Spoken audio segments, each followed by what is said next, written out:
Hi, I'm Joshua Kurt, and welcome to my storybook. Today, this is the part 3 of this book called Coretta Scott King. I will be reading chapter 5 and chapter 6 of this book. Let's begin. Chapter 5. The Winds of Change. The South's racial unjust traditionals and laws were held up to public scrutiny in the spring of 1954. On May 17, the United States Supreme Court ruling on a case called Brown v. Board of Education, declaring that educational factories that kept blacks separate from whites were inherently illegal. The court's decision meant that the federal government could no longer censor the legal separation of blacks and separation of blacks and whites in public schools. In 1955, the court ordered the states to disagree with their public education systems with all deliberate speed. The tradition that Coretta, Martin, and thousands of other Southern blacks grew up with separate schools was now legal. The court's decision was the first step in ending the racial segregation in the South and throughout the country.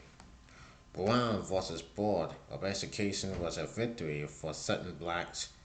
The NAACP legal defense and educational fund had tried for more than 10 years to convince Southern courts that laws permitted the separation of blacks from whites in public life were against the legal and moral principles of the 14th Amendment to the U.S. Constitution, which guarantees all Americans equal protection under the law, regardless of race.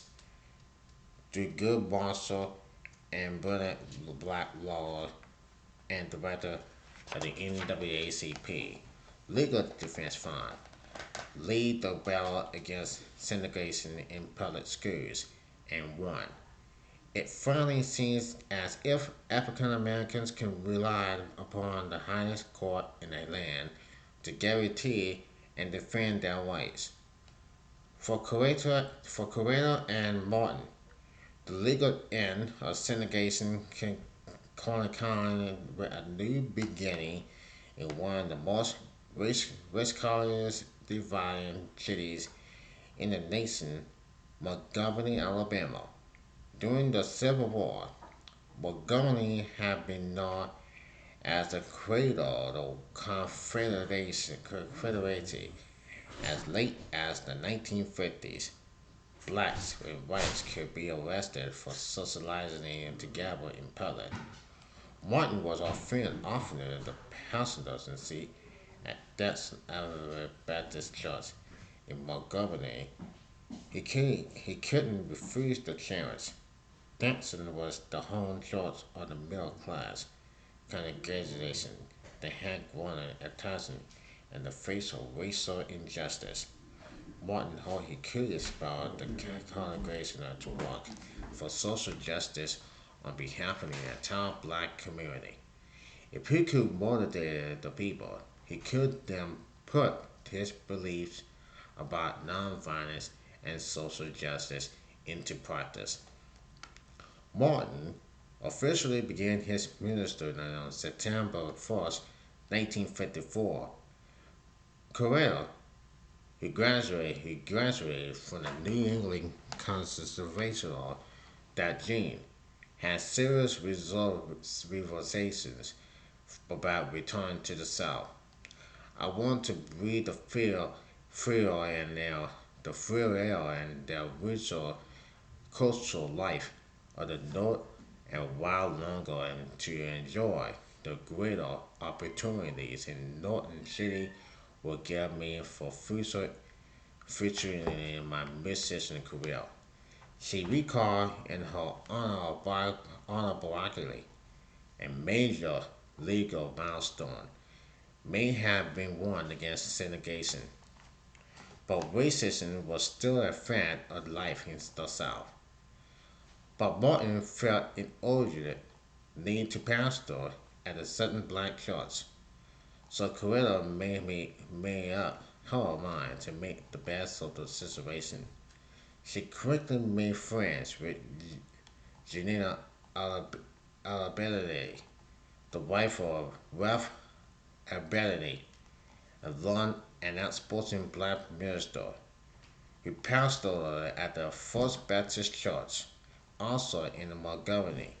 Like Morton, Abernathy believed the Christian gospel was an instrument for social change. The two men also enjoyed poking fun at each other. This was fortunate because Martin needed a strong sense of humor to weather his first year at Dessau. Balancing his ministry with the rest of his life was a logical challenge. He preaches every Sunday, wrote all his sermons, and traveled back and forth to Boston to finish his studies. To set an example for his congregation, Martin also joined the local chapter of the NAACP and the Alabama Council on Human Relations, an international civil group in the city. Coretta was also very busy.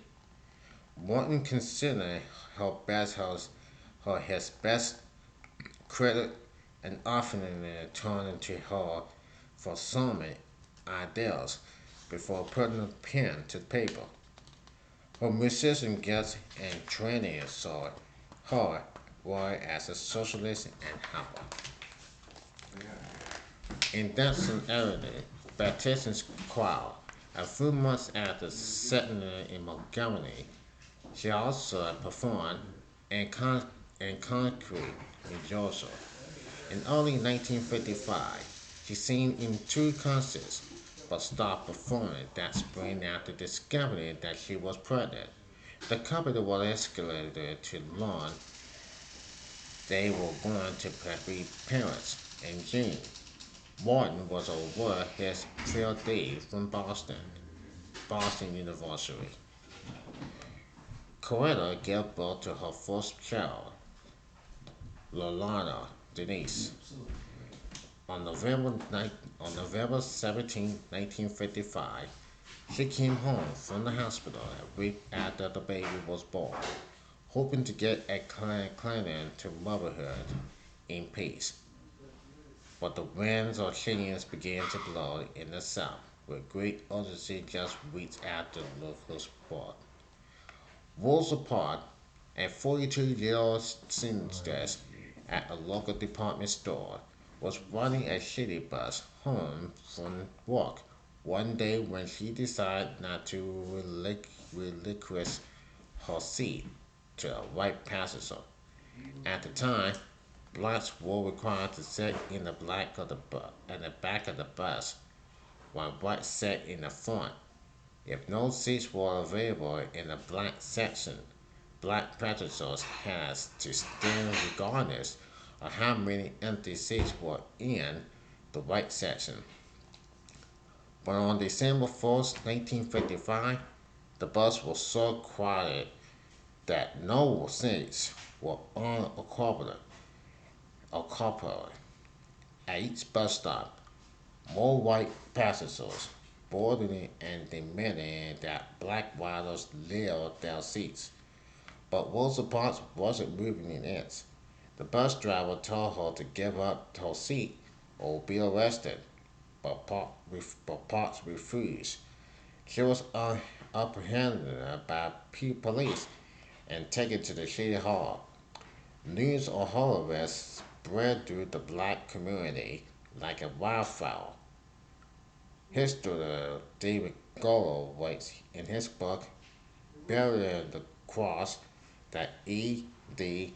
Dixon, a former president of the local NAACP, called Roth ability about Park's arrest. According to Goro, Dixon and John N. Robinson letter. According to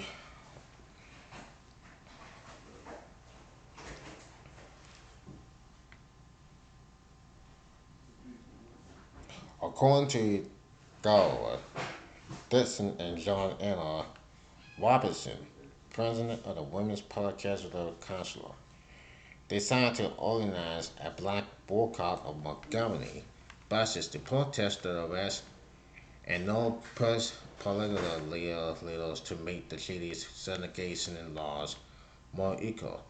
Black predators had endured layers of harassment by white bus drivers and passengers alike, and they could be in jail for not giving up their seats to whites.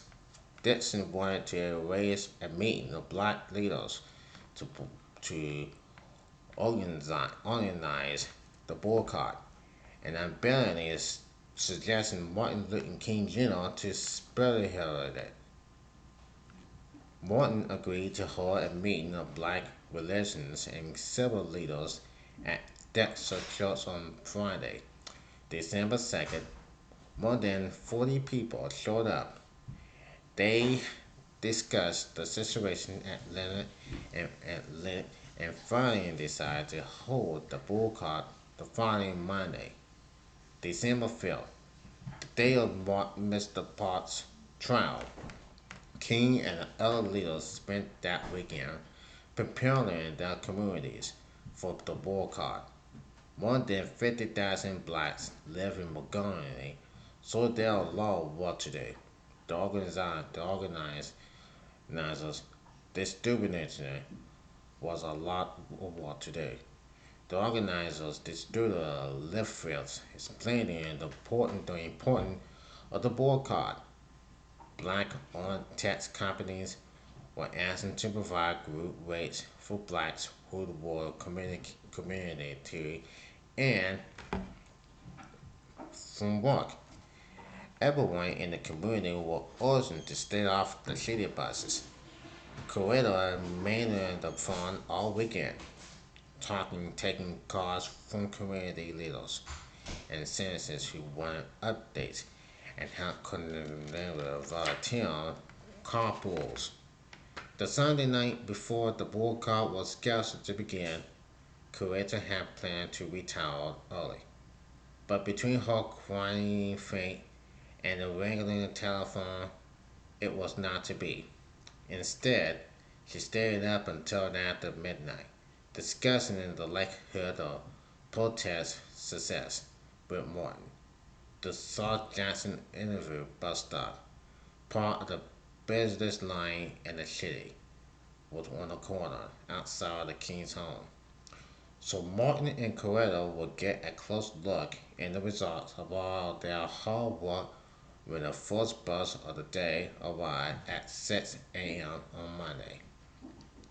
Coretta was up and dressed by 5:30 the next morning and go to see the boycott in action. She and Martin had toast and coffee. She and Martin had toast and coffee as they awaited the 6 o'clock bus. It arrived on schedule, and Coretta was ready to get it. The bus was empty. Not one passenger was on board. Coretta called Martin to the window as the bus rolled away. They went outside to wait the next one. It was also empty, as were several others that followed. Similar scenes were taking place throughout the city. Boycotters walked rolling taxis or peddlers, bicycles. They simply find other ways to get to and from work. And food malls and hospitals burglars were also seen prominently along the streets of Montgomery. The city's black residents were determined to make their discounted no. At 9 a.m., Martin and Benedict arrived at the city courthouse for Miss Park's trial. The judge ruled that she had violated a state segregation law and fined her $10. when her lawyer, Fred D. Gary, filed an appeal. The legal battle over McGonigal's syndication of laws was underway. Later that day, black community leaders met to form an organization that would lead and sustain the boycott until the syndication law was defeated. A billionaire suggests that the group be called the McGonigal Improvement Association. Martin's relaunched the attack the president's post.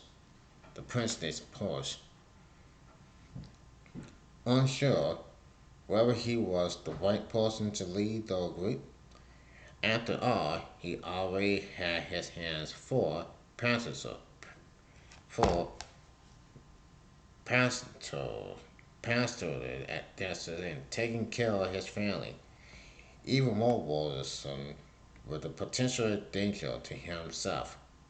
Coretta and local that leadership of a civil rights group will enter in such as racial climate, but Coretta supported his decision, saying, "You know that whatever you do, you have my backing."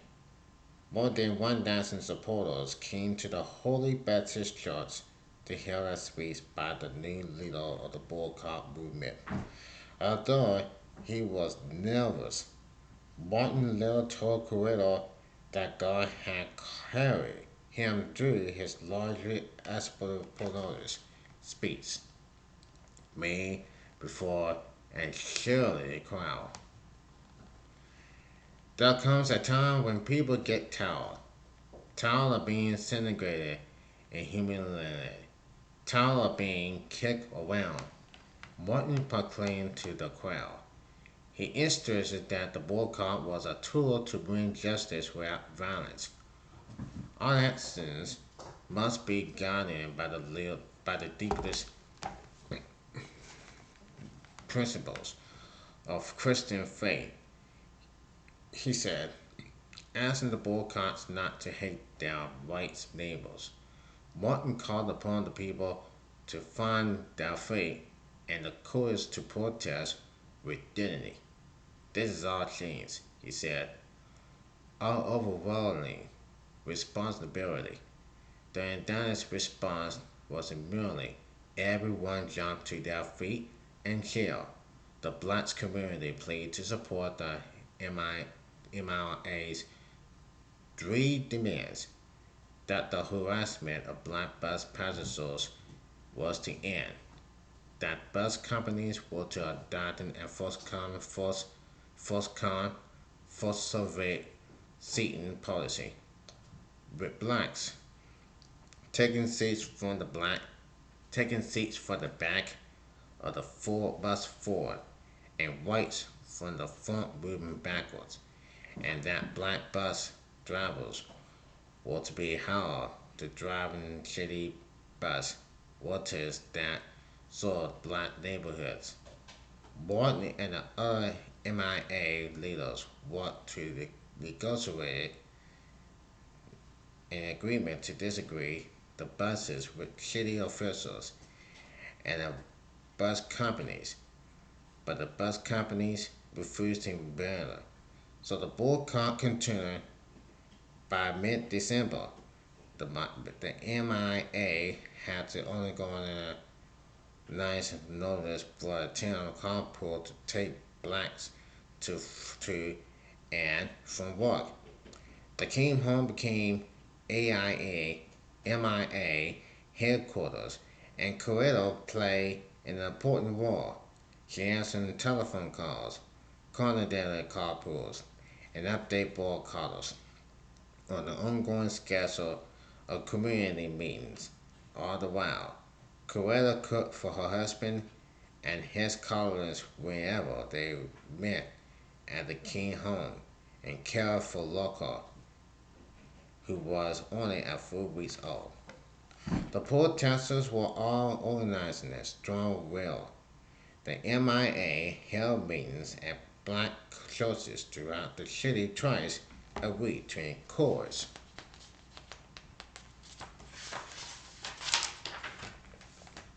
coolest and inspired the people. Martin continued to preach his message of nonviolent restrictions, urging blacks not to give up their rights, but not to hate either. Many whites were furious at the success of the boycott. Martin's doctrine of nonviolence and love was considered a declaration of war on white supremacy. Racist whites resented Martin's leadership. He was long, intelligent, educated, articulate, well mannered, and blessed with a lovely wife and a healthy newborn. Too many whites. Dr. Martin Luther King Jr. was an upper black who needed to be taken down. In January of 1956, Coretta and Martin began to receive officers and threatening phone calls. The White Citizens Council agreed that harassers called the White Collar Ku Klux Klan, watching the King family very closely. Important city officials were willing to be members of the council. Coretta was deeply offended by the cause, but also inconveniences. She had to lose the phone calls in her work for the MIA. One day, 30 to 40 discriminations phone calls were made to the king's home. Coretta soon found it necessary to take the phone off the hook for several hours each night. But the couple's concern about the calls parallel and combination without fear of being bombed. Other bombings had occurred in warning areas outside the city. Even though he and Coretta lived in a densely populated area, Martin still feared that their home might be targeted. But Coretta told Martin, "I'm not afraid to be alone." When members of their closest congregation worried about her safety and his answers. On January 10, 1956, the king's worst nightmare came true. While Martin was giving an MIA speech at a Baptist church, Coretta and Mary Lucy Williams, a friend from Dexter Island Church, had a loud tramp on the porch on the king's home. It was 9:30 p.m. Coretta, militarily prepared for the possibility of an attack, reacts swiftly. It sounds as if someone has hit the house. We better move to the back. She instructions her terrified friend, dressing in her bathrobe. Coretta led Mary Lucy Williams to the back bedroom, while Loco was lying in her basement. The woman heard a blast that shook the house and filled the air with smoke. After making sure that her daughter was unharmed, Coretta grabbed the telephone. Then, as she recalled in her autobiography, she suddenly felt uneasy about calling the police. She called the church where her husband was speaking instead. Martin was home to find the living room windows smashed, the porch split in half, and all the house lights blown out. But his family was safe. "Thank God you and your baby are all right," Martin etc. kissing Coretta, then noticing that his wife was walking around in the bathrobe. Martin calmly suggests that she get dressed. The king's neighborhood had long since gathered at, in the house to see if they can help. The mayor and the police commissioner also came. Several black neighbors outraged and anxious to retaliate for the bombing. clashing with police, clashing with the police officers who were on the expulsion situation, and ordering his supporters to meet violence with non-violence. The mayor, the borough, and the police commissioner offering a $5,000 reward for information identified the bomber. But many of Martin's supporters took this show as official support with a gain of assault as they turned to go home. The bombing did not break the king's family, resolved to lead the boycott. Shortly after the expulsion, Benedict came to collect his daughter and granddaughter and take them to safety at Melrose. But Coretta decides, saying, I will not be satisfied if I went home. I want to be here with Martin. Daddy King made his own desperate bid to get the Lone family to return with him to Atlanta. But Coretta and Martin were determined to stay put. They returned to their house in Montgomery as soon as it was repaired and made adjustments in their lives to protect themselves and local. These measures include an unnamed of night watchmen and outside floodlights. Coretta, you being a real soldier, Martin told his wife. I don't know what I would have done if I had been there for you. Martin's praise affected her deeply. I have always been strong. I have always been a strong person. She later wrote, but I had not realized that Martin, so strong himself, did need me. Several days after the bombing, Coretta silently reflected upon the sudden threat to her family's life.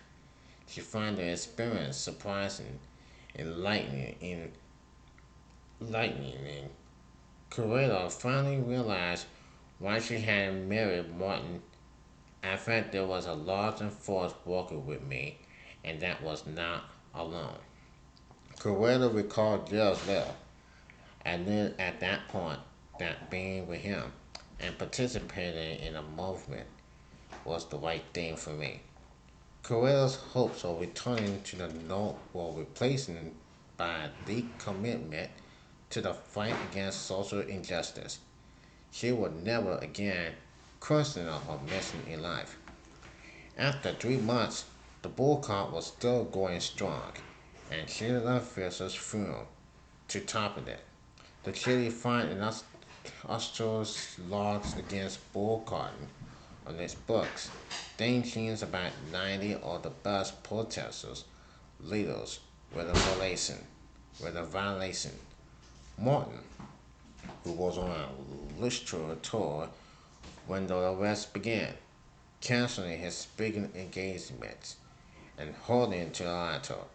When Coretta and Loca were visiting with Mama and Daddy King, Daddy knew he would be arrested immediately upon returning to Montgomery. Still, his resolve, his resolve to go back was not shaken. Even after Daddy King tearfully, tearfully begging him to stay in Atlanta, Coretta waited in with her own opponent during these tense times. Her new father sensed a proposed resolution in every war. Martin, there comes a time in every person's life when he has to make a decision all by himself, when he has to stand alone. This is such a time in your life.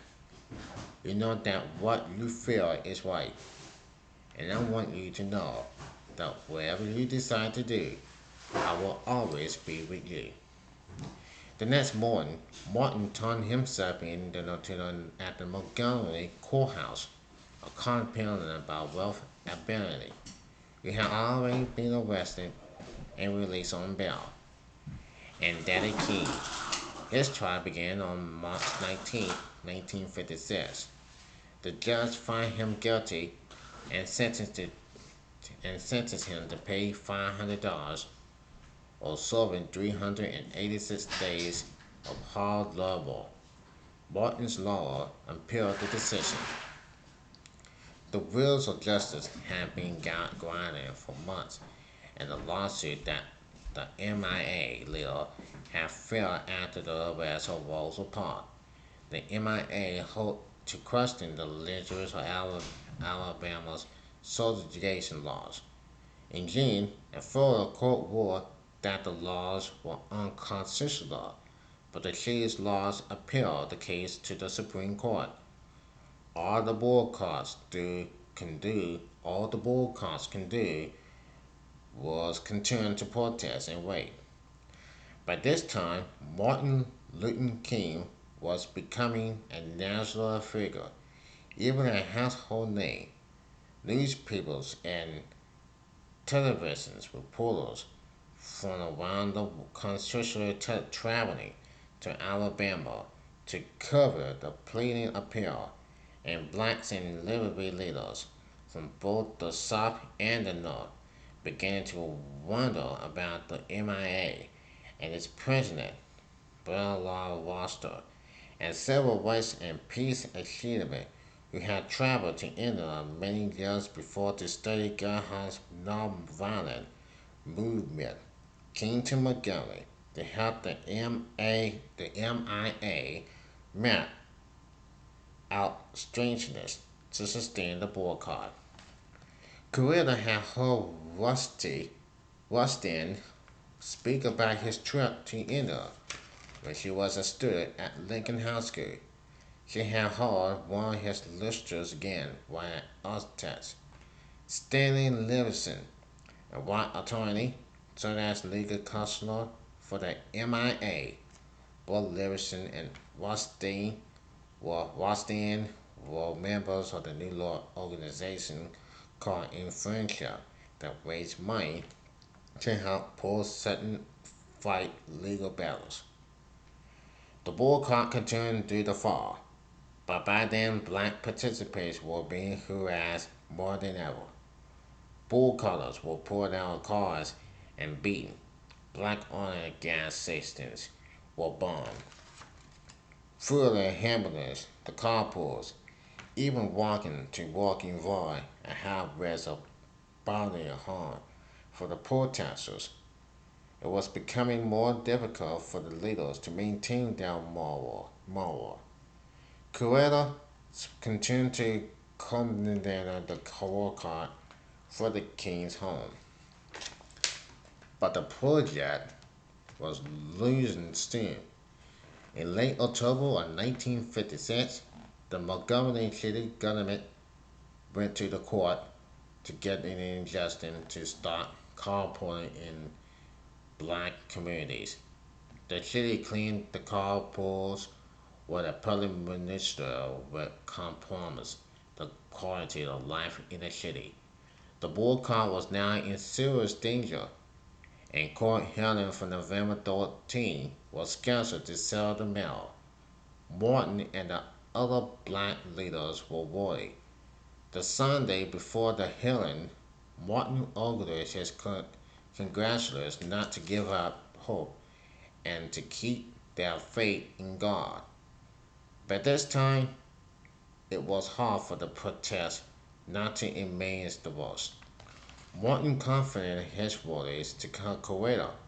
She tried to reason him, telling him, "You know, what I think is going to happen is that by the time they get this injunction, the Supreme Court will have ruled for us. I think everything is going to work out all right." Coretta later admitted in her autobiography that she wasn't even sure she believed this optimistic forecast herself, but she need not have worried. While sitting in the courtroom, Morton was handed an urgent message from the reporter. It said that the Supreme Court had ruled Alabama state and local laws requiring segregation of buses unconstitutional law. The legal battle that had begun with Rosa Parks was finally over. Racial segregation on city buses was now illegal. The MIA and the boycotters had won. Coretta celebrated the historic occasion in a very special way. On December 5th, 1956, the first anniversary of the boycott, she performed in a concert at the Manhattan Center in New York to raise funds for the MIA. The featured act on a list that includes such luminaries as Duke Ellington and Harry Belafonte, who became a close family friend. Coretta sang a program on classical music and an older composition.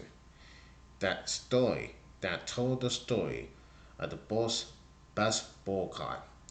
She had interwoven sports negative with gospel songs to cover the struggle for freedom throughout history.